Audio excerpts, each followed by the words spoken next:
Yeah, the reason it was clear to me was because it had reached support. I mean, sorry, resistance, right?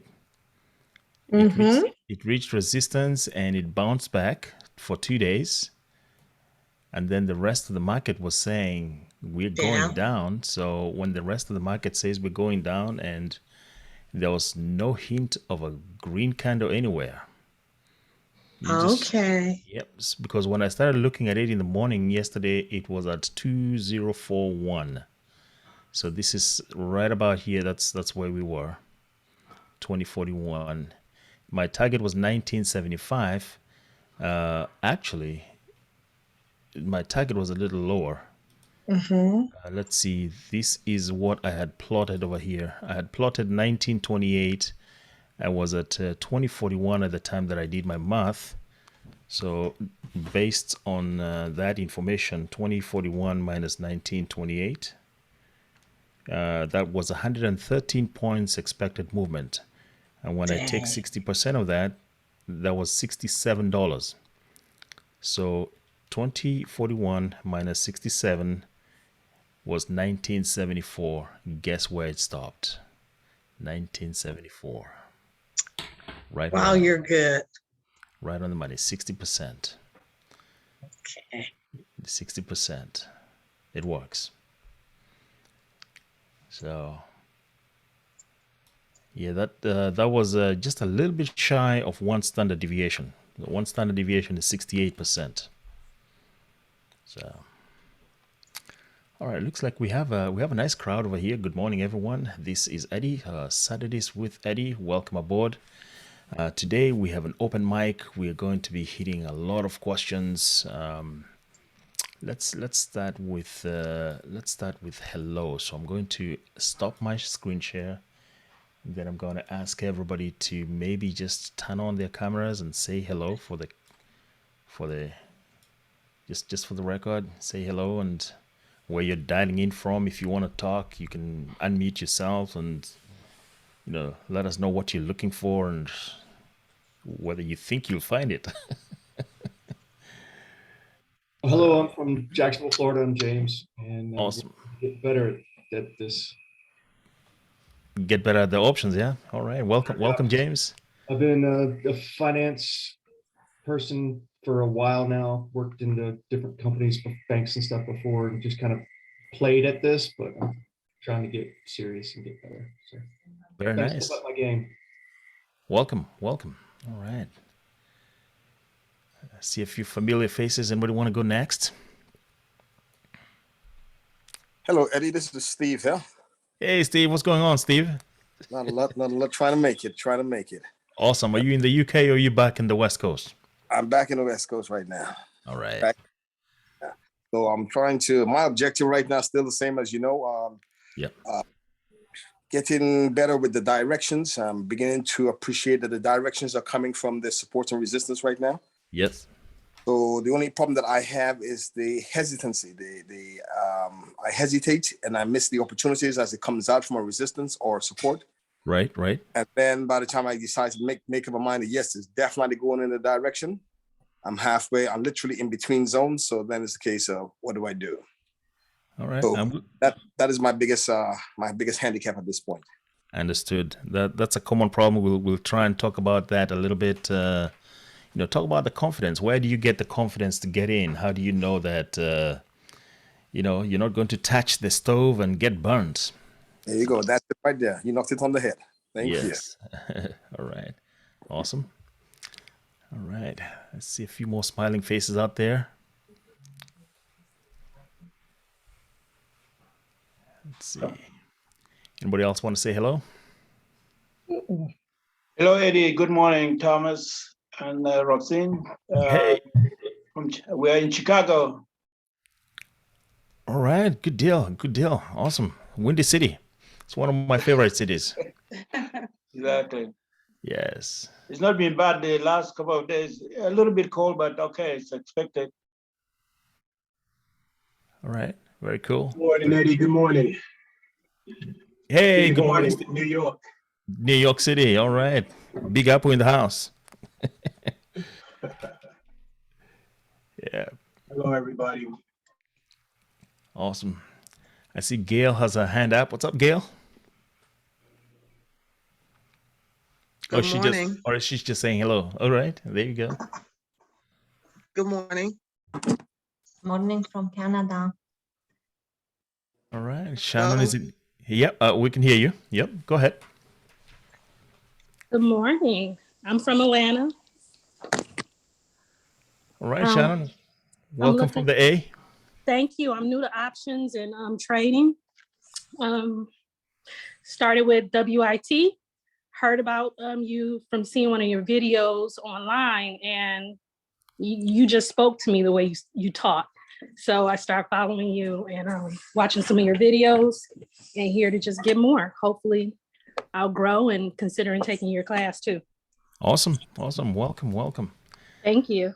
All right, we will try to help you out, and hopefully you will join my class. So, very cool. All right, so Good morning, everyone. Hey, Monica Monica, here. how you doing? Callie in the house. All right, we've got the Sunshine State. They have a governor over there every once in a while. Only people on the West Coast would understand that, right? And we try not to claim him, okay? Yep, the only state that has ever had a governor, right? So, nice. Hey, Michelle, how you doing? Good to see you. Fine, thank you, Eddie. Good morning. Good morning, everybody. Good morning. Good morning. All right. Very cool. So welcome aboard, everyone. Today we don't have a very, very specific agenda, but we do have some questions we can answer. One of the biggest ones is how to enter a trade or when to enter the trade more appropriately, and what is it that gives us that confidence. So what's it that gives us that confidence? I was talking about AutoZone earlier. Let me share my desktop one more time here, or rather again. And let's see. Hopefully you can see. What desktop are you seeing? Are you seeing AutoZone? Yes. All right. All right. So let's talk about that. But also let's talk about psychology. Why would you even enter a trade in the first place? Right. That's one of the biggest questions that people are asking. Why would you even enter the trade? So everybody's philosophy, it's not just me, is buy low, sell high, or sell high, buy low. And the biggest question that people have not asked is what does that mean? What does buy low, sell high mean? Where is the low? I don't know whether anybody ever stopped to consider where the low is. Anybody have an idea what the low is? And since it's open mic, you guys can interrupt me at will, no offense taken whatsoever. Is it the resistance level? So resistance would be at the top. Support. Yeah. So support. Yeah. Support sounds nice. And so yeah, it's the support, right? When we say buy low, sell high, we're talking about getting in at the support. I don't think I've ever had anybody say buy in the middle, get out high. You know, that sounds like crashing a party, right? So support is important to figure out. And regardless of how you chart, you can chart with 3 or 4 lines. You can chart with as many lines as you want. I chart with 2 lines, maybe 3 lines. So let me show you how I chart, and then you can tell me what you think. So when I look at a chart, let me clear this by the way, and see whether you can work with me. The first thing that I do when I look at a chart, and I'm just going to use this chart. It's not looking so nice right now. It was looking much better yesterday. But the first thing I do is mark where the current price is. So you all know how to figure out where the current price is, which is looking on the right side of your screen, and where that number is bolded, that's what the current price is. Or you can just see where the last candle stopped. Remember, the candle has got 4 parts to it, right? It's got the open, it's got the So yeah, it's got the open, it's got the high, it's got the low, and it's got the close. That was a red candle. For green candle, we open at the bottom, we close at the top, we go as high as that point, and this is as low as we get. So that was kind of, you know, a little bit of candle 101, maybe candle 001. Everybody should know how to read a candlestick. If you don't know, I'll be happy to help you learn how to read a candlestick. But this is where the price stopped.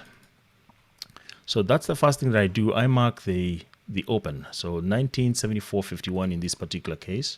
I'm going to push the price level tool and double click just anywhere, right click on it, edit properties, and just type in 1974.51.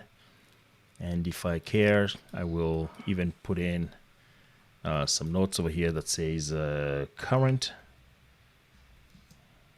price.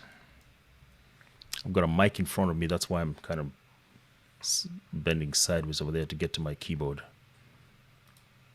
Oh yeah, I also like to give it a little dashed line, some aesthetics, just to give me some indication. That's what I mean, a dashed line. So you can see my current price 1974.51. There are two things that are very, very important when you're charting, and that is the support and the resistance. Support and resistance is in relation to the current price. So think about a cannonball. Let's start with the support. Think about a cannonball. Anybody know what a cannonball looks like?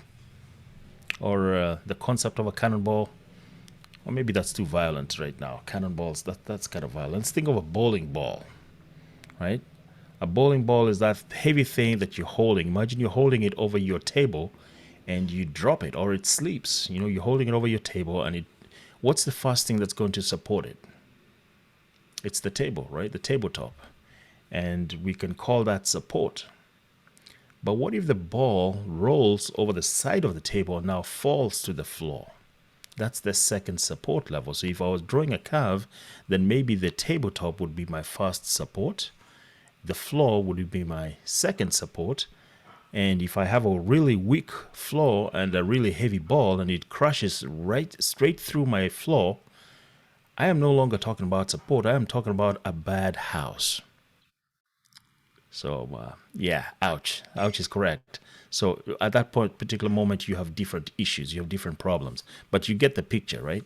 By the way, I like humor. I like to crack a joke in there, you know, once in a while. So yeah, if you ever dropped a ball on your floor and it went straight through, then you got different issues. Yeah, you got different problems. So what does that look like on a chart? Support is, I am looking for that valley. So it doesn't change. I look down and to the left, down and left. And I'm trying to see where can I see a V formation or a U formation. Call it whatever you like. It's some sort of formation that tells me that price was going down and then stopped, changed direction, and started going the opposite direction, started going up. And I'm looking for the very first such formation, right? So the very first formation, and I'm looking below the current candle. So look at that. I see a V formation over here. Anybody see that? Yes. Price was going down, changed, stopped, started going. And I'm including the wick. Why am I including the wick? At one time, this was all solid. It doesn't matter the color of the candle. This was solid, so I'm just going to put that as my first support line right there, right? So 1928 was my first support. In fact, I'm going to label it for you guys. I'm just going to call it S1. Does anybody know what S means? Support. Yep, there you go. It's a no-brainer. It's as simple as that. What would be the next support level? I'm looking for V. Looking for V. Here's a clue, right? Looking for V. Would that be this one? 1881 maybe? Yep, that would be it. So that would be my next support level. I'm going to label it here for you. So S2. It doesn't get any more complicated than that. You're looking for peaks and valleys. You can complicate it by drawing some additional lines and calling them, fancy names, you can do that. That's okay. But the principle does not change. The whole industry uses support and resistance. So, now that you're in options, don't complicate it. Just look for your support, look for your resistance. So this was the table in our example when we talked about the bowling ball. When you dropped it on the table, you dropped it on S1. And when it rolled off the table and fell to the floor, it went over to S2, which was the floor. Think of it like that. You don't need to go further. You can go as far as you want, but you don't need to. Really, you just care about the first one. That's support. Support is always going to be below the current price. I can hear myself. All right. So let's Hey, talk about, Eddie? yes. Hi, it's Monica. You Hey. said interrupt. One of the things that for those that are having a hard time with finding this, one of the things that you pointed out to me in one of our classes was look at it as a slide or as a bike going down. If it can go up and down that slide, that slide, like I like your bowling ball, what do you call it, metaphor. But for me, what really helped me to find my areas, I mean, like, for example, these are like really good areas where you can see that definite going down and going up. But if it was a smaller area and it's harder for us to pick it out, does it have a windfall? Does it go down, and then does it have an upward? Can it slide up and down? Just a second, addition to what you already have pointed out for us in the past. So I just Absolutely, wanted to share Monica. that. Yeah. I like that. I like that, Monica. In fact, that analogy of a bicycle is one that I've used several times, where you imagine yourself riding a bicycle downhill, right? And you're just moving your bike from candle to candle. You're just going downhill.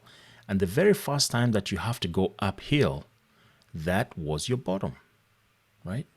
That was your bottom. Every time you have to go uphill, that's where that support is. And then in the opposite direction, when you're riding up the hill as you're pedaling, doesn't it feel nice to rest at the top of the hill for a moment before you freewheel it down?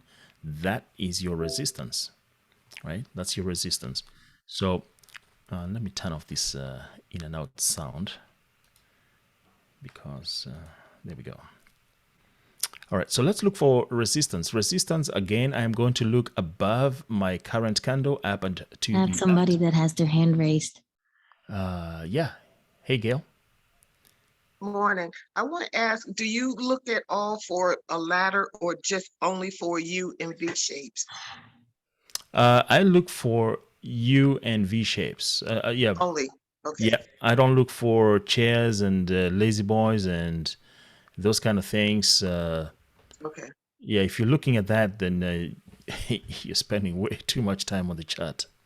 Okay. Okay. Yeah. Thank you. It's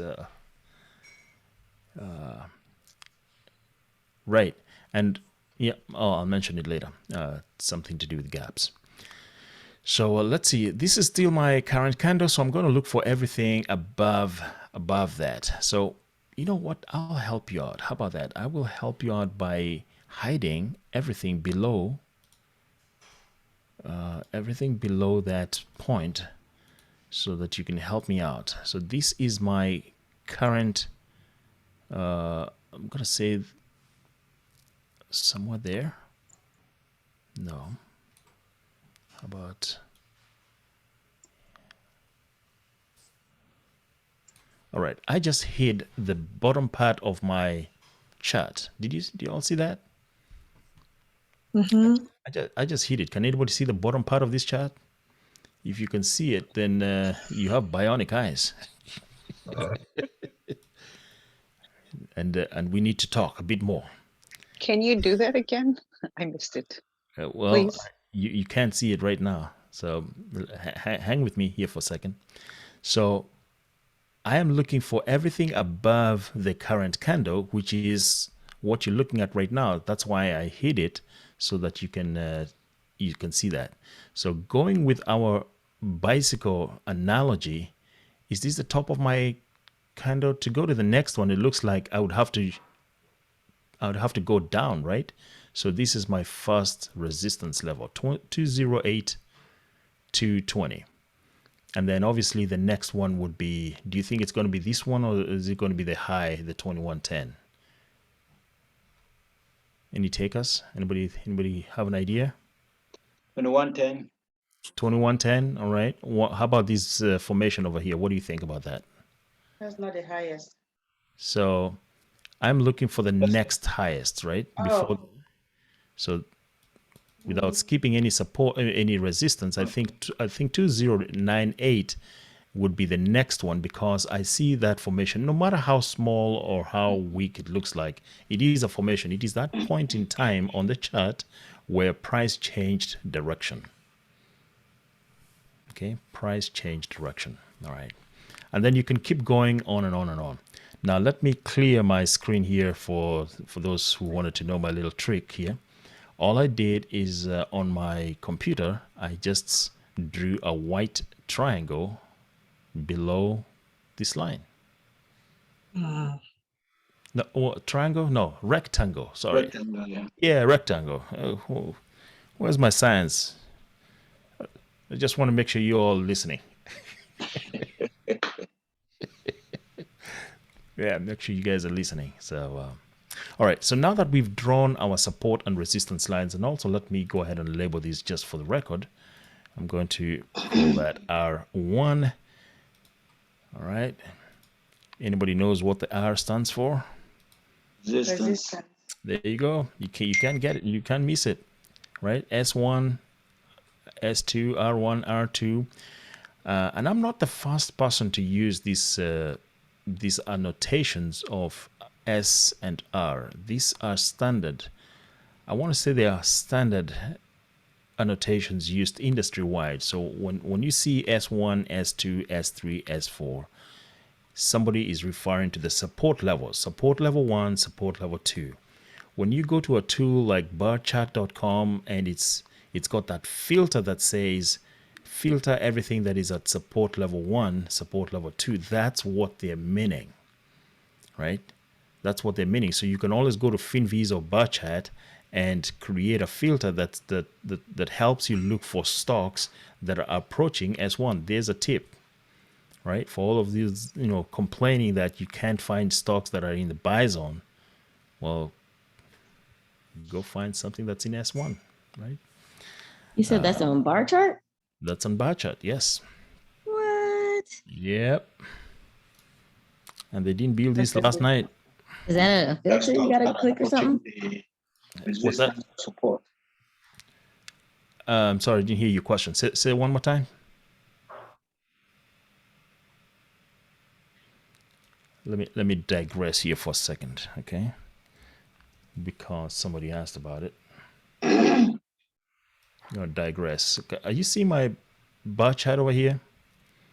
So I'm already logged in, and you can add a few filters. You know what? Let me go to edit list here, and you've got support level 1. How about that? Right, that is an available filter. So, or even support level 2. You can add support. Where is it? How did I get there? I think I saw it.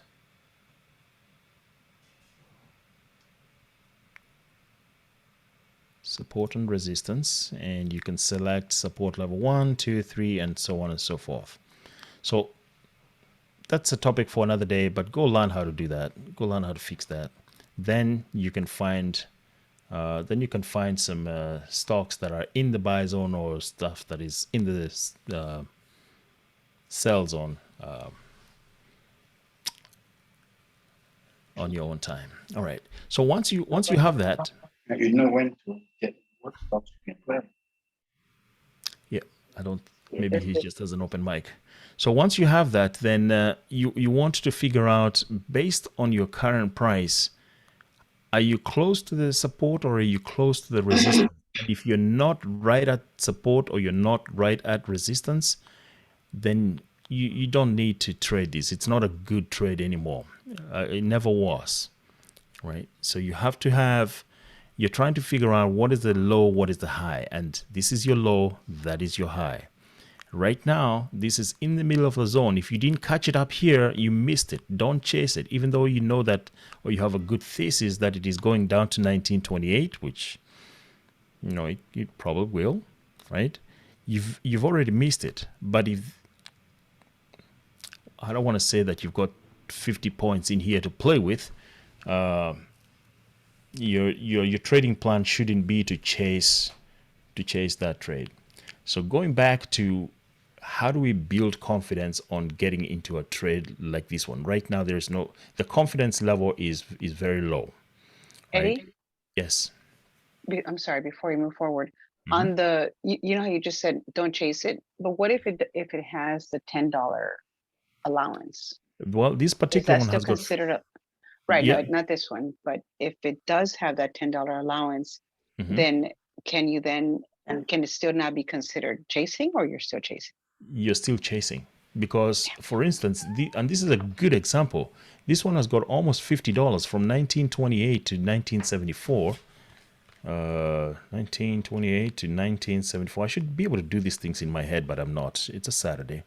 On Saturday, my head does not work straight. Just kidding. All right, $46. You've got $46 in here, but it doesn't have an A+ness index of 9 and above. What's A+ness? You need to join my class to know what that is. Right? What's an A+ trade? That's where that A+ness index comes from. So, no, you don't chase it. And that's a good question there, Monica. Yeah, that's your chat R and S only on daily. Yes, that's right. I always chat on the daily. I don't chat on the 15 or 5 minute or 1 minute. That is financial suicide. That's brutal. So Eddie, I have a question. sure. Do you wait to see whether or not it's going to go through the zone before you get into it, or Yes. wait for a turnaround? Yeah, I definitely do. And the reason I do that is because there is something called breaking support or breaking resistance. It's a real thing. Just because we have drawn our lines in here and determined that that was the support or that was the resistance doesn't mean that the stock is going to do exactly what we want it to do. So what you have to do is actually wait until it hits that. Sometimes it does not. Right? Sometimes it does not. It will actually just kind of like, look at it from a distance. It will come all the way down to maybe even here. So at 1928, it might reach like 1930, 35, and then shoot right back up. Right? Did not even hit support. This is a guide. This is not scientific to where we have this number that it's gotta hit 1928.71 before we call that support. How do we know that it has turned around? Well, that's when you drop to the 15-minute time frame and see what it's doing. Right? Is it starting to turn around? Also, you have to learn how to read these candles. Figure out how to read the candles in terms of, do I have a long wick? Yeah. Do you Right. have a doji?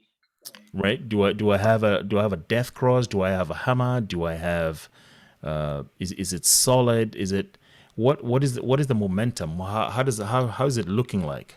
So those are the things that will help you. And a good resource, by the way, to learn about the candles is the Candlestick Bible. Anybody ever heard about that? The Candlestick Bible. It's a free book. Yes. It's all over the internet. Yes. Yep. Yep. Everybody has that and has access to that. Yeah. Yeah. So you can find a copy for yourself. It's in the public domain. It's written by, well, I think it's Japanese. I want to say it's Japanese, but yeah, the dude that came up with it, Yeah, he was just bored. He was just drawing things, and he came up with a really nice concept. That's how great things happen. So read that book. You don't have to read the whole thing, but The whole thing. yeah, just read part of it. What was I talking about? I was answering a question on do I wait for it to turn around? The answer is yes. Hope that helps. Coach Eddie, Yes, ma'am. I understand S2, support 2, but what determined support 1? This is simply where that first V was. The first V? Yeah, the first place that that I saw a valley as I was looking down and to the left. So Now see, I see the valley, the long green candle. Okay, S2. I see that. do you see that? No, I don't see that. I see that one. Okay, that the other one, S1 is a little, seem like the one next to it, the little green doji. Yeah. Would have, but it's the same. Okay, it's the same. Thank you. I got it. I see it. Yeah. So what you're looking for is a change in direction, and you're evaluating candle to candle. Oh, change it. Gotcha. Yeah, without skipping any candles, you're evaluating and including the wick as well. I got it. That change in direction. Thank you. Change in direction is the key word there. Okay, it clicked. Thank you. Right. And then when we're in the opposite direction, when we're looking for resistance, now you're looking for upside down V's, or you're looking for a roof. I got it. Thank you. You're looking for a roof. So that is that's what we are looking for over there. Yep. 2 hands raised. Awesome. Let's hit them over there. We've got Gail and we have Tracy. I don't see resistance 1. It's right here. Price went. Let me make this thicker. Remember when we hid the bottom part of our screen, and this is your V right there. Okay. Yep, that's your V right there. And let me actually demonstrate that for you. Just how I came up with the first resistance. What I did was I'm looking at everything above the current candle. The current candle is always going to be the one at the right, the last one. And I'm on the daily. So I'm going to hide everything from, let me first draw these. So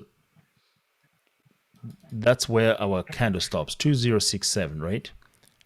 2067. Right. So I'm going to hide everything from that point on down, and then you let me know what you see as the what you see above that. So I just hid it. What do you see now? Remember, I'm looking up and to the left. I'm evaluating every candle by itself, and I'm trying to see where does price change direction. So think of it as we are walking backwards. So I've got candle number 1 over here. I don't know whether you can see my cursor. Can you see my cursor? Yes. All right. Yes. So there's that one. I'm going uphill. I'm going uphill. Where's my next candle? It is right here. You see this wick over here? Yes. Yep. So since it is below this one, then it means I've started going downhill. It means I also reached the top or the peak of that hill. I'm at the very top. So that's my resistance, and that's how you're looking for it. You're looking for where price changed, and as you find where the price changed, then I stop looking at from that point. I look now above it. So, all right, good deal, awesome. I'm going to unhide my paint. Learned all these cool tricks on my MacBook that I can show and hide things on my computer at will. Yeah, there we go. All right. So we're still trying to figure out the answer to what's a perfect trade. Not really what's a perfect trade, but how do you get the confidence? The confidence comes from when you've met your trading plan, and I'm talking about the individual trading plan, not the overall trading plan, but for each particular trade, you should have a trading plan for it. My trading plan says if I'm going to buy a call, I need to be at the support level. Squarely at the support level, prices turned around. I'm now starting to go up, right? That's my low. Or if I'm going to buy a put, then I am at the resistance level and price is starting to go down. So now I can buy a put. So I have got all the faith and confidence that that trade should be doing what it's supposed to be doing. And it is. But if I get in anywhere in the middle, I have lost that confidence. First and foremost, I have interrupted the process of moving from support to the resistance or resistance down to support. If you interrupt that level, that process flow, then you should have no fair expectation that the market is going to pay you, right? And that's how you get stopped out, by the way. That's how that's how you lose a trade, because you've interrupted the flow. So to give yourself confidence, get in, wait, be patient, go from support to the resistance with a call or a call debit spread, or wait for the resistance to hit, then go down with a put or a put debit spread, or buy or sell a call credit spread above that area. Many strategies that you can employ. And if the price is moving sideways and you have no clue, then you can always do an iron condor. This is something that I also teach in my class. Iron condors, how to take advantage of when price just seems to be, let's think of a nice word here, just meh, Now I feel like my 22-year-old. Just when price is just there. It's not moving. It's moving a couple points up, a couple points down. There's a strategy for that. There is a strategy for that. So, Tracy, what's up? You have a question? Yeah, I just lowered my hands. Actually, it was more of a comment. You clarified when you were talking about the resistant line 1, R1. I would normally, until today, I would start at the wick and go up, but you see that green long candle and then the red doji. Yep. I would have went up, up, up, up, and then I would have went down because I would have saw that red doji go down right there. I would have looked at that and said, oh, it went down the hill. But I see that when you covered it all up, that I shouldn't even be looking at that red doji. But I would have done, that's how I was charting. But now I know that I was charting wrong. So all this time I would go candle, because when you say go candle to candle, it's long red, I starting at the wick, then I will go to that second candle, that next red candle, and then that long green candle I would have looked at and say, oh, next candle is that red doji candle. Let me mark it, even though we ended up at the same a resistant level, I still was looking at it wrong. Got it.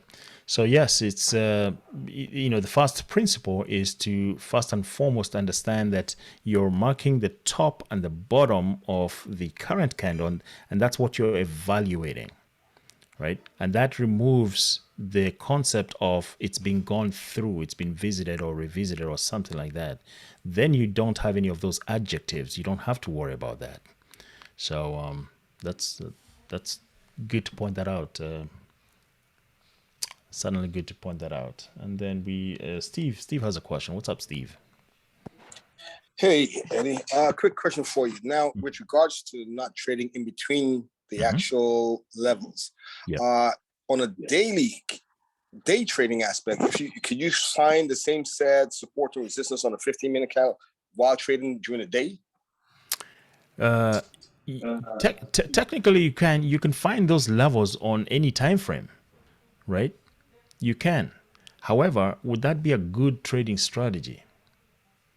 I don't think it would be a good trading strategy. You have to start at the, well, I guess you don't have to. You can do whatever you want, but I think it is a good practice to chart or to plot your chart at the daily and then move down to the 15-minute to help guide you whether whether it's still a good trade or not a good trade, and that kind of thing. For instance, look at this 15-minute time frame chart of AutoZone. Right? This was Friday, yesterday. What would you do? Where would you? I mean, if you're waiting for support, you just keep going right through it. You just keep going right through it. However, what does the 15-minute do for you? It gives you insight into things like this. What I'm looking for is something like this gap. The minute I saw that gap breached over here yesterday, I knew this thing was going down all the way to fill this gap, right? And by the way, a gap is not a long candle. It is not a long candle. It is a support and the resistance. Anytime that you see a gap, you know that you've got a zone. It's a zone by itself. There's a reason that we gap up or gap down. So never ignore them. And I'm going to draw them over here because we're right here. So this gap was significant from this particular point, and I'm going to give it a dashed line over here and all the way to down here. So how do you mark? What is the proper way to mark a gap, by the way? The proper way to mark a gap is from body to body, right? So from this point, from 2018 all the way to 2049, that was where the original gap was. So I'm not trying to confuse you about how to draw a gap. The reason for the 2030 is to show how far has it been filled. So originally it was from 2018 all the way to 2049, but you notice that it's been filled. We've tried to fill this gap. So we've catered for all the customers that were there, all the buyers, all the sellers. We tried it again here. We filled most of it. All this was yesterday, right? Yesterday is when we started getting into that gap area. But once it breached that 2030, and it does so in a very strong, decisive way like this, it's going down. That's how you know that this is a good play. Tracy, you and I were looking at this yesterday in live action. You remember that? And as we were talking, the paint was just drying on those candles beautifully. So this was a nice play on that. And now I forgot. Got to be able to recognize, of course, the retesting of the zones of the gap.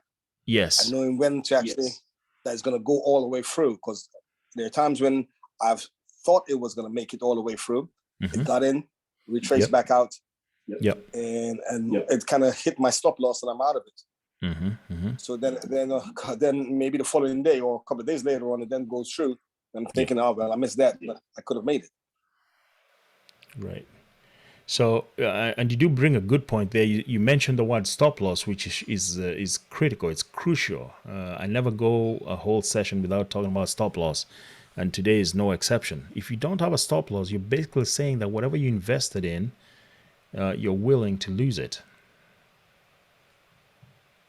Let me say that another way. Whatever you put in, if you don't put a stop loss, you're categorically saying that I am willing to lose these $3,000 that I invested in this trade. I wonder if that is clear. Is that clear? Maybe? No? Yes? No? Yes. Are stop loss important? Yes, they are. Are they optional? For the most part, no, they're not optional. You've got to have a stop loss. So Steve's point there is that he enters the trade. He's not really sure about whether it's going to go fill the gap, but he has something to help him out. He's got the stop loss. So for those who are not familiar with stop loss, that's what he's referring to. But it will help you. How do you know whether it's going to go through? You can read the candles. So there's something that I can probably, this is a tip that you can all take. Once you start learning the candle formations, you get to realize that you've got many more candle formations than just V's and upside down V's or U's and upside down U's. Those are basic. Almost anybody can see that. You can explain that to a fifth grader and they will understand it. What you want to see is what you want to learn how to see about candles is additional candle formations, things like bull flags and bear flags, to see what does it mean when I see a strong down, a strong red candle. I see two green candles with wicks on top. What is that telling me? Where's the breakout going to happen? Right? And you start making connections about that. Right? What does it mean when I see a death cross like this one? Right now on a 15-minute, it doesn't mean squat. It doesn't mean anything. But if I saw these on a daily time frame, that is very significant. So time frame plus formation, very significant. When am I looking for mountaintops? When am I looking for double bottoms? These are things that you should know. Everybody should be taught how to properly read a chart. But not today. Not today. So, Steve, did I help you out on that one? Yes, you did. Yes, you did. I was actually going to follow that up with that first candle, the first green candle that basically give you that long wick. That was a very strong candle, but it was a strong candle in the wrong direction. So yes, I Absolutely. kind of found that area. Absolutely. There. Yeah. Okay. And while I have your attention, the one other point, when you speak of your supports and your resistance, normally we would speak of zones around those points there. So in your case, what you're saying here, ignore the zones. We're just going to reflect, study the actual levels, the resistant levels at one line, as opposed to a zone, which would probably encompass an area within two lines. Correct? Let me understand. Are you talking about the distal and the proximal lines? Yes, there you go. That's okay. it there. All right. Are those still relevant with your support and resistance? Not in my book. Not in my book. And I'm hearing myself twice. You've got two mics open. In my book, I don't draw two lines. It's not wrong. It's just a method. If it works for you, and it does work for stocks, and it works in other places, but if you can define that your support is two lines, what doesn't count for me is if I have. Let's try and do that. By the way, let's go to the daily and try and do that. All right, here's what you might have been taught. You probably have been told that when you see leg in, base, leg out, that your zone is from here to here, right? Is that about right, Steve? Yes, it is. Yes, it is. So that's the concept. But let's evaluate that here and see that that's from 1759 all the way to 1794. I'm going to do the math over here real quick. All right, 1794, right, minus 1759. 1759. That's a whole $35, 35 points. What can happen in $35 in options world? Yeah. Would it make sense then to gamble on $35? If you have $3,500 to burn, maybe, right? I don't. So, no, I don't do those double things. They have no place in my book. And I don't do chairs either. So, let's see. Do you have a 60% or percentage rule for gap fills too? I think so. So when you're playing with gaps, you should also consider that if it's a gap play that you're doing, if that's the only trade that you're doing for the gap, then you should fully expect that the 60% rule does apply, especially when it comes to something like SPX, which is one of my favorites, right? So this is the S&P 500.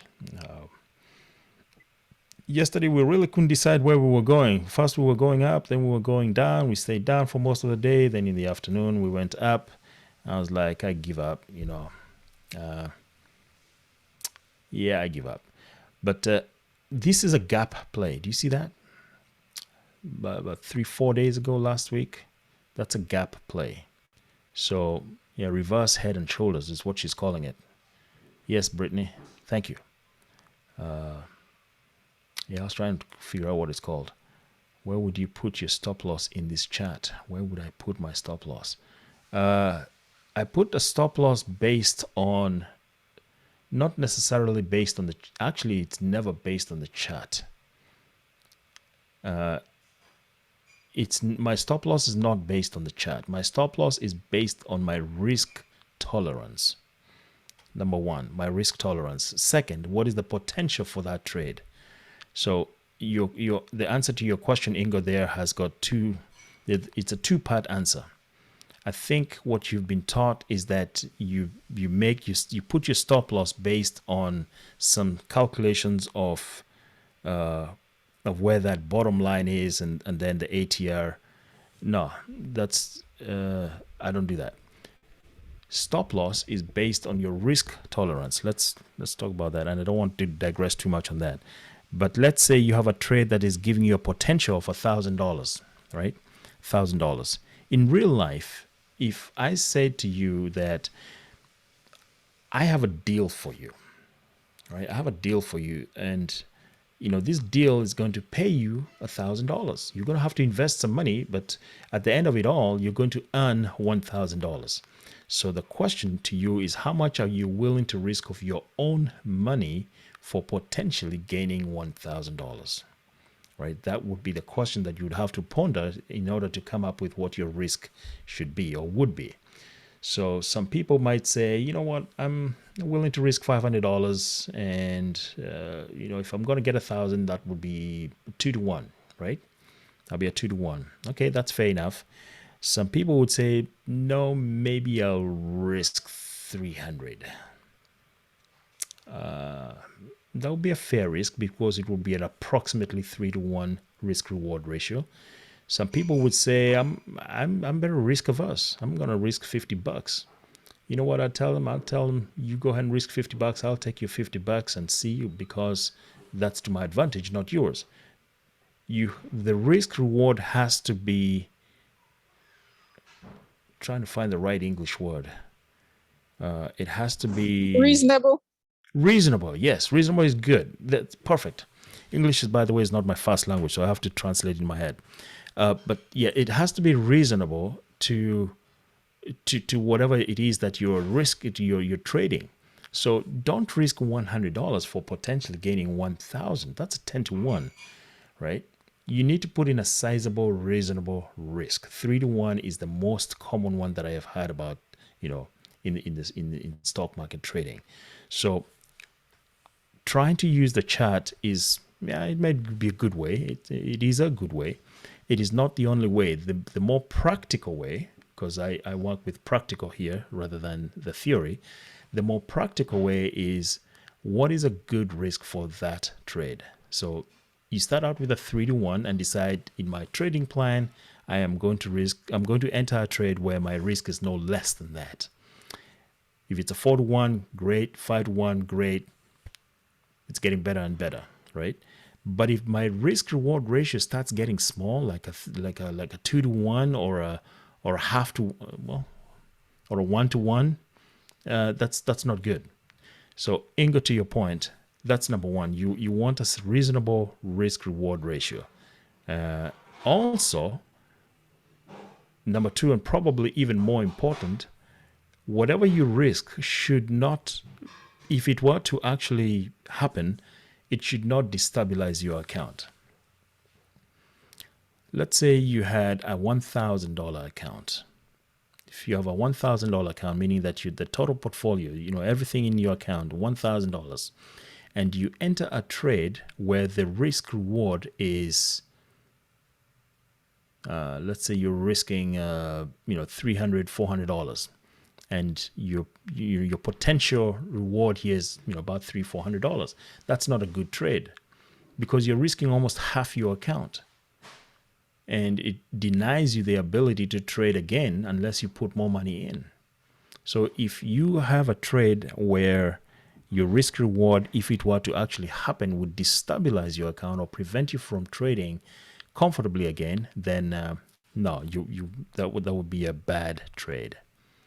So let's go back to, we were talking about what, gaps?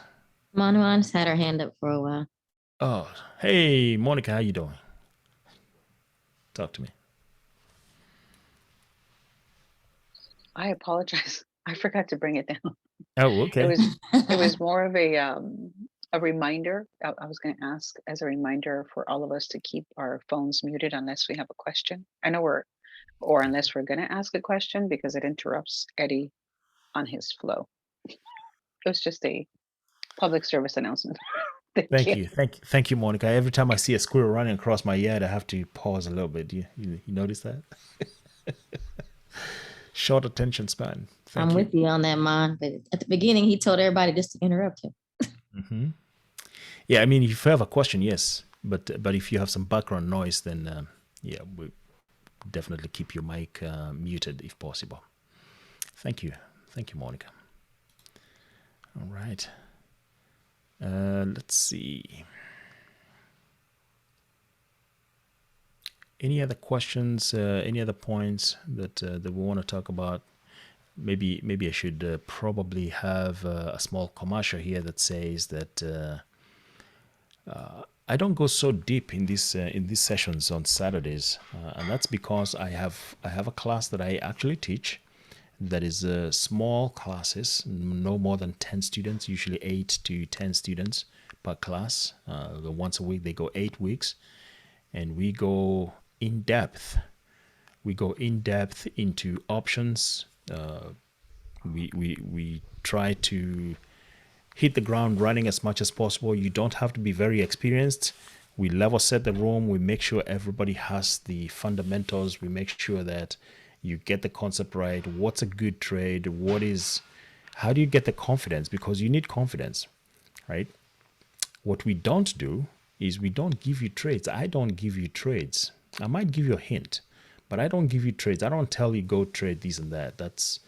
If you want that, you're probably better off spending $30 somewhere and sign up for an email list, and yeah, you'll get that. No support. So my class is in depth. I attempt to help people make consistent income. I think all of you are in here for trying to make money, and that's my objective as well, to help you make that money. As many people as I can help, that's a win for me. So we go from you've been losing some money, or you don't have any consistency, or you have never traded before, to now you have a strategy. And we also understand that there are as many strategies as there are people who can think about them. So I don't claim to teach you all those strategies. What I'm trying to give you is about 3 or 4 strategies that you can use consistently.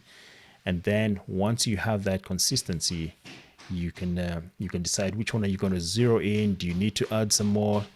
Do you need to add some more to your toolbox to help you out? I don't know. Are there any students? I do see quite a few students in here who might even be able to talk about their experience. Feel free to interrupt me and say something. So, hi, this is Tracy. I definitely want to say something. I have been in the course. I just finished my 8 weeks yesterday. It has been amazing. The way Eddie teaches is, he already knows my math is very dyslexic, very special math. The way I think is like, oh my God.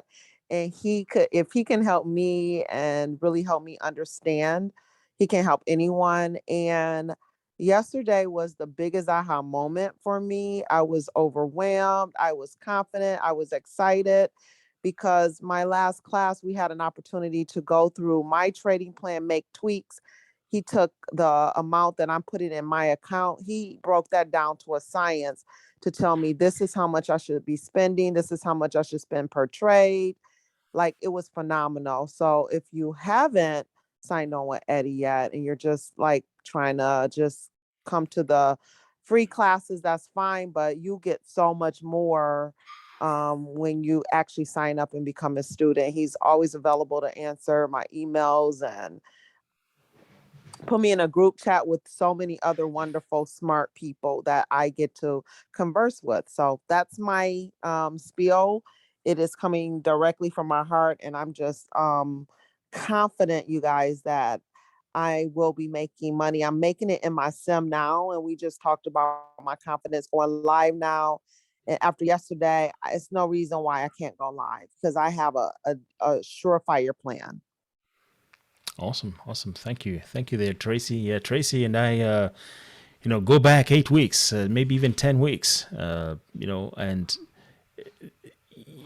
I meet you where you are. That's the most important thing. I meet you where you are, and I don't expect that you have all the answers. Just like I don't have all the answers, I walk with you directly. So that's a good testimony there, Tracy. I see a few hands up. I see Monica. I see Inez. Go ahead. Okay.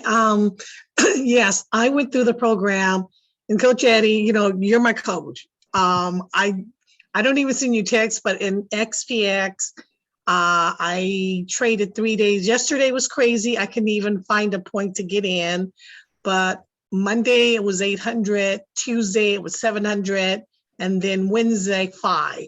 And I was so completely satisfied. So it's an income. I'm paying bills, I'm saving, and I could not have done this without you. And just a suggestion, sometimes I don't want to ask too many questions because I know we have people who have paid for the program and who have not paid.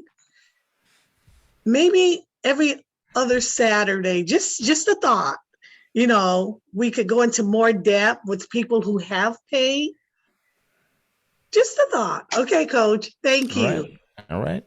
And you hit a good point there, Miss Inez, because every once in a while we do actually have getting some feedback here. Let's see. We've got an open mic. Let me meet everybody there first. So every once in a while, we do actually have live trading with me on a market day in the mornings where people that are in the class will get together, we'll look at a trade, we will analyze what we are about to get into. We'll usually take a few trades. Some people will take them in live, some people will take them in their sim. But the idea is that you get to experience what is the thought process of deciding are we going to get into this trade or not, right? And also, I am happy to report that most of my students have made their money back way and above, and it hasn't been a year, right? Hasn't been a year. One of my best students actually, well, she's no longer one of the best, but best performers. That's what I'm trying to say. She's good, but I have seen my students make $7,000 trades, and I'm like, I should have taken that trade myself, right? And the thought process was, very, very methodical. It doesn't change. The times that you follow a process that has been proven, then those are the times that you're more likely to be successful, because you have a method, you have a step-by-step. In fact, I have published a step-by-step options trading plan that tells you exactly what to do, what to look for.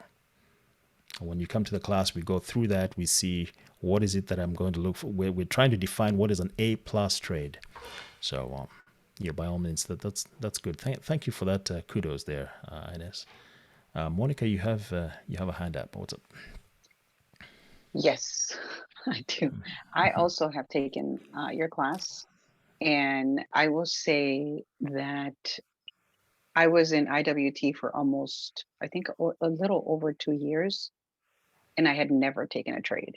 I don't know, I just never tried it. I was always kind of scared of it. I think that applies to many of IWT students because you get stuck and there's no real guidance, if you will, even when you participate in some of the group chats, some of the group study groups. But not until I took your class did I start getting comfortable. Can I say I've been successful? No, not yet myself personally. And that's from your earlier comment, squirrel. Because I fall into those of us who question ourselves too much, those of us who doubt ourselves too much, and those of us who are not consistent. Because in this game, if you're not consistent with studying, if you're not consistent with committing to your trading plan, like some of us have gone through this methodical process of, I'm going to do X, Y, and Z, but it's sort of, I'm being a little bit long-winded, but I'm speaking to those of us who are like me, that, Jesus keeps sending out the boat in the middle of the ocean because we're drowning, but we keep dismissing the boat and hoping for Jesus to come himself and get us. Well, this is sort of like this in the sense that we have to make sure we take the opportunities that are given to us, that we take the time to study, and that if we already know we've learned a certain process, take the steps. Take the steps. So I have had two small losses, one for $18 and one for 23. And the reason why I'm really happy about those two losses is I saw it. I actually was able to recognize to get out. I saw that it was changing, the tide was changing, and it was methodical. It wasn't a loss of, I didn't know what I was doing, which is all I had ever learned how to do, doing the exact opposite. So, yes, it has not been, sometimes we think that when we take these classes, we're going to get, that we're going to get the understanding that others do. But we have to remember that we get out what we put in.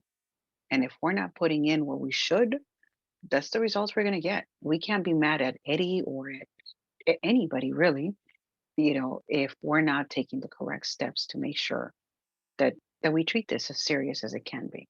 So I thank Eddie for helping me to do my first trades. It's exciting. It's understanding that this will eventually become income for my family and I. So yes, thank you, Eddie. Awesome. Great testimony there, Monica's. So yeah, I meet a lot of students that have got that fear, and I don't want to knock on any programs out there. There's a ton of schools. There's a ton of places that there's a ton of places that you can learn. Hang on one quick second.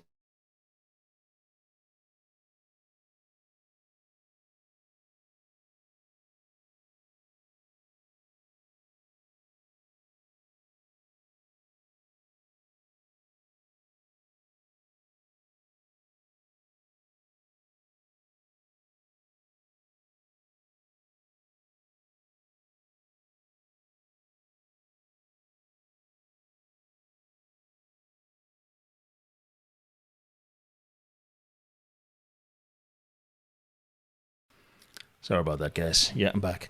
Yeah, that was a lot of noise coming from the other room. But yeah, I've come across a lot of students that have gone through not just the one school that you all know about, but other schools as well. And it boils down to the execution part of it. There are so many methods that you can employ to get to wherever you're going to. You can take a bus, you can take the train, you can fly, you can walk, but you're all looking for results. And I focus on results.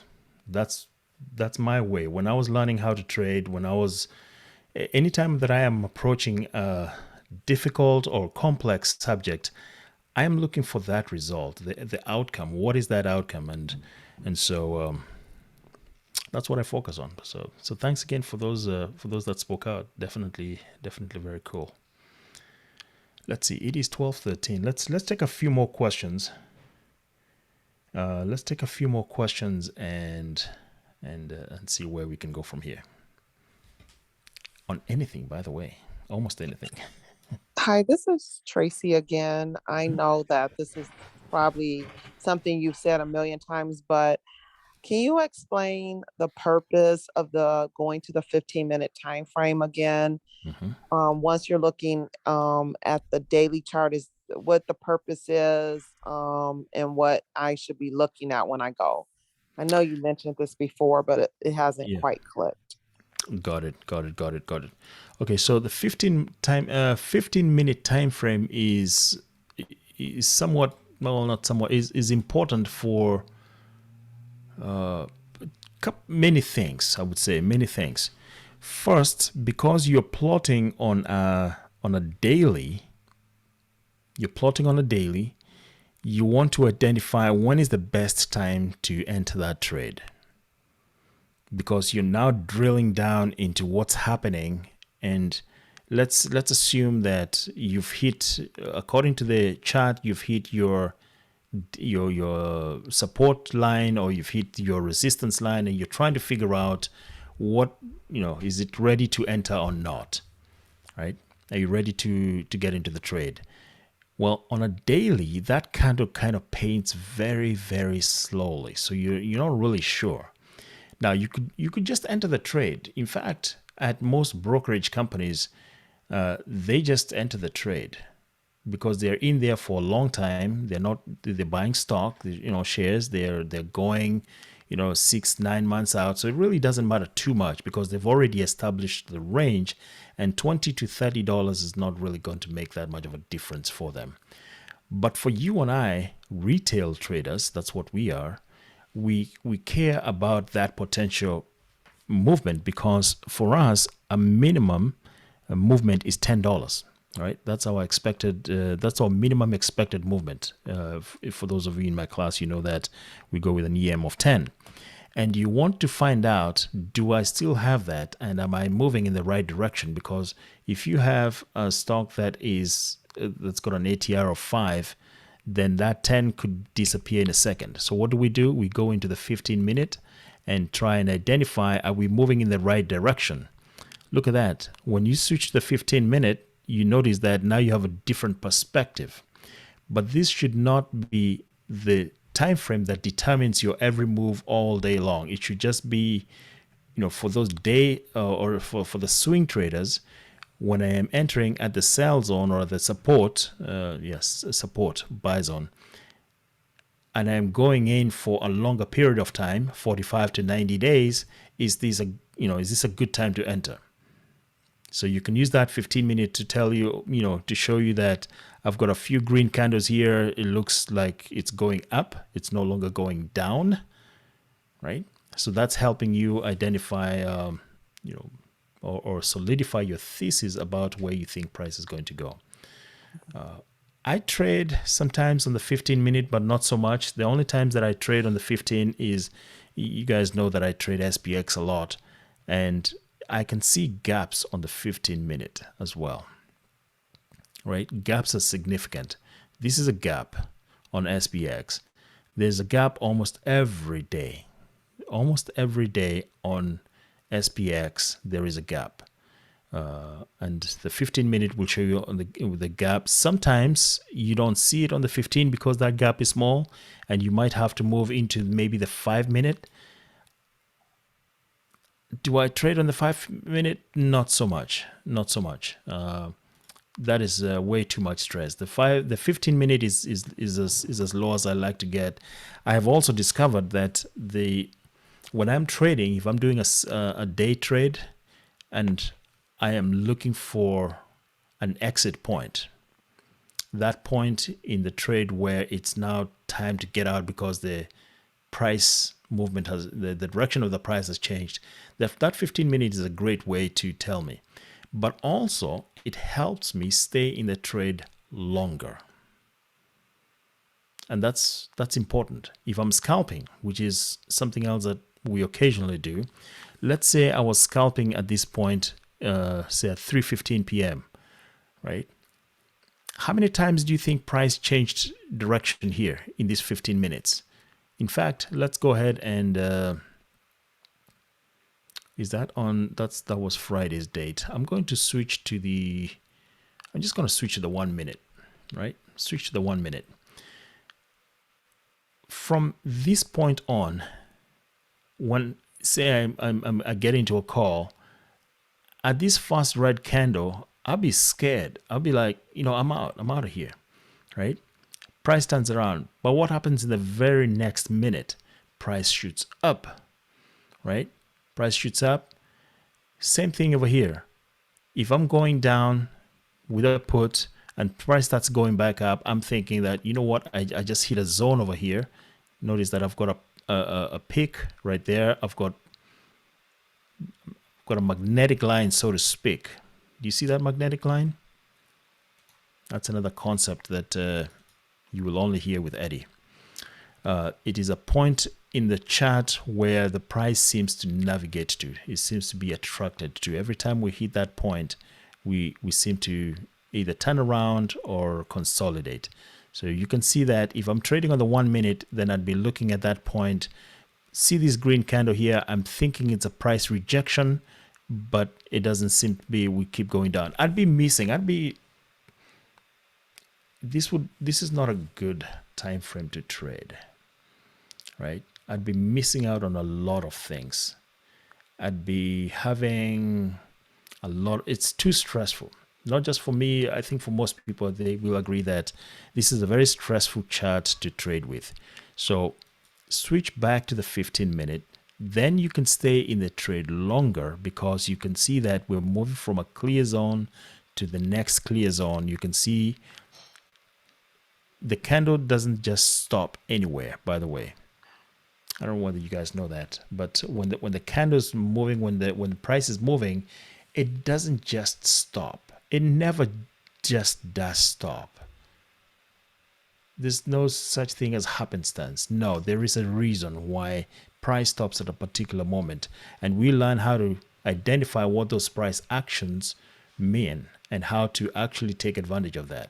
You need to know that, so that you're trading confident. And that's back to Steve's question. I think it was Steve that asked, how do you figure out, how do you stop that hesitation, that confidence? It's when you learn the chart and you know it well, not just any chart, but that particular ticker symbol that you're trading. That is when you get that confidence, because then you can sit back and say, you know what, I think it's going to 45.60, right? And you're confident, and you've got the 15, 20, 30 minutes to wait for it. You've got that confidence from data, not just from guessing. We don't guess. We try to make an educated guess, I guess. I just caught myself. Yeah, we try to make an educated evaluation. Not being politics, being a politician. We try to make an educated evaluation about where price could probably go, and then based on that, that's where we get our confidence. So long-winded answer there, Tracy, but the 15-minute will help you identify direction. It will help you stay in the trade longer. It will help you see some zones you might not otherwise have seen, such as gaps. And yeah, that's it. Are you still trading the first 15 minutes, first 45 minutes of the SPX? Occasionally, but not so much. Times have changed. So no. The opportunities have dried up over there, in my opinion, because SPX, or other, not just SPX, the whole market is different this year than it has been from other years. My trading style these days is I tend to wait now for at least 30 minutes, 30 to 40, well, not 40 minutes, about 30 minutes. So I'm more getting into a trade around 10-ish area, 950, 10-ish area. There's a couple reasons I've been doing that. Well, maybe not more than just a couple. First and foremost, the volatility has been extremely high, which means that if I get into a trade and buy, what's my data here? If I get into a trade and pay $10 in $12.80 in premium right at the market open, or within the first 15 minutes or 15-20 minutes, this premium is decaying so much faster because this bad boy here called VIX is either dropping or increasing or something, and it tends to wear down that premium such that even if price, especially if price does not move a lot, then that premium is decaying tremendously. So I have found that waiting, that 30 minutes is helping this premium to stabilize. That's the first thing. Second thing is the market direction has not been very clear. Even though we have a lot of indicators that tell us what direction the market will likely go to or trend towards, that has not been very consistent. And so for that reason, you just have to wait and see what, let the market tell us where it's going. So, but to your answer there, to your question there, there is a 15-minute strategy, just doesn't work so much these days, and there's more to that. So, good question. Good question. I will take maybe 2 more questions, just 2 more, so that we can end at 12:30. How about that? And if there are no questions, we will close it up. And I don't see any hands raised. Hey, Eddie. Hey. I just wanted to add something that I noticed when you covered the entire, the white area, when you whited out the entire place. Yeah. It reminded me of something that I hadn't understood till after you started doing stuff like that with me in our classes, which is acknowledging those support. I forget what it's called, but like it's been not revisited, but it's a confirmation of, look, there's a zone here because that candle has been here and that candle has been here, or the wick, if you will. And I noticed it when you covered all the candles, what we were trying to see right on a daily. So for anybody who struggles with that, again, it was able to show me that. Awesome. As well as when something that I struggled for a while, for example, here on, what was it, 328? That long candle, where the 2082.20, that one right there. Yep. And let's just say that red candle that somebody else was talking about earlier today, I sometimes would forget it's been totally passed through. This long red candle more than closed that area. Yes. Right.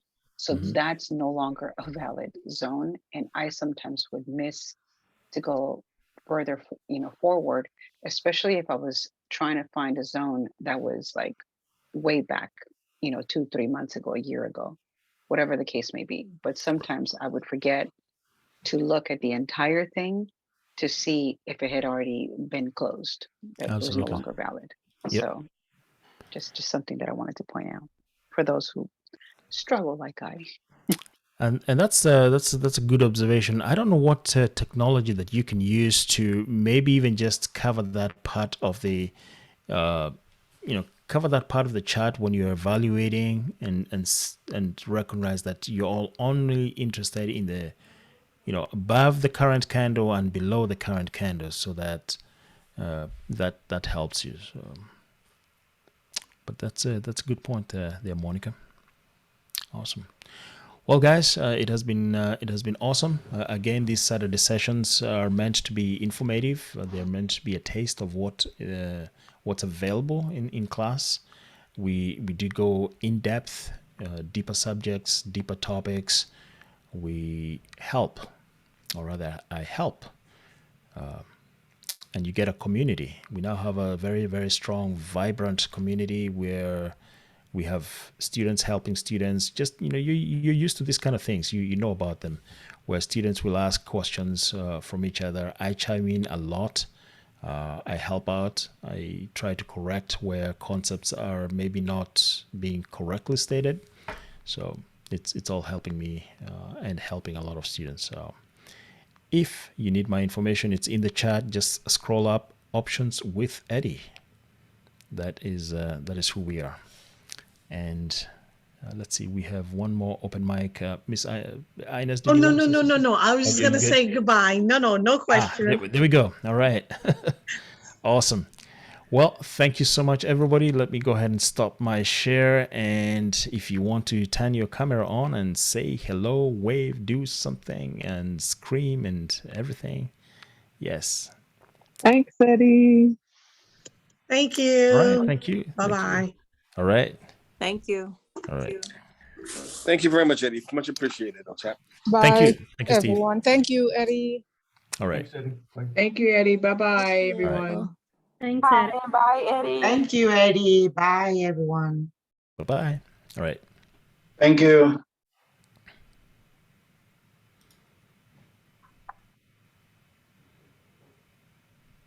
Thank you. Yes, Cheryl, talk to me. Talk to me later. We'll definitely help you out.